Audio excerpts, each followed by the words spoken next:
देहिया में तनिको हमरा जान नइखे, अब दिल में हमरा कोनो अरमान नइखे। मुस्कुराए खातिर तो दिन भर मुस्कुरातानी, लेकिन चेहरा पर असली मुस्कान नइखे। प्रेजेंटेड बाय विदेशी लाल एंटरटेनमेंट।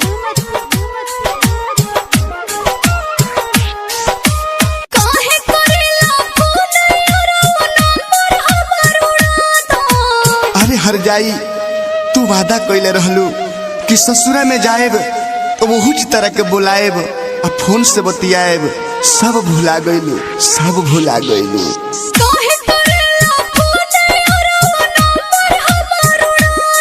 दिन रात रोइले जहर अपना देवरे से भेजा दो। अब बात न करबू हमरा से तो तू ही मुआ दो।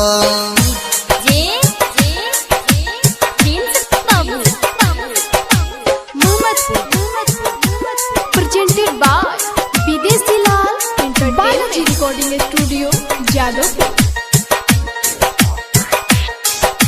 जान जाई मोर भतर जानू मार के हमके मुआ दे हो। जन्म जन्म के कहल वादा कैसे आज भुला दी हो।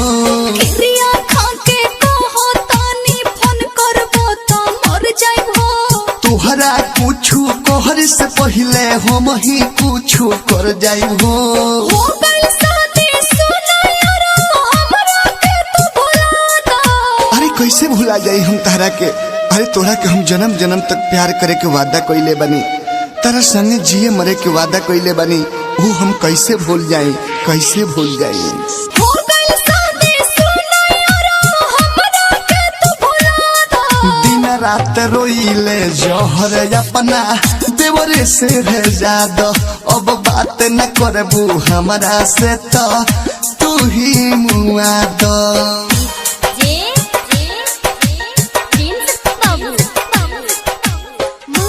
प्रेजेंटेड बाय रिकॉर्डिंग विदेशी लाल जादव एंटरटेनमेंट।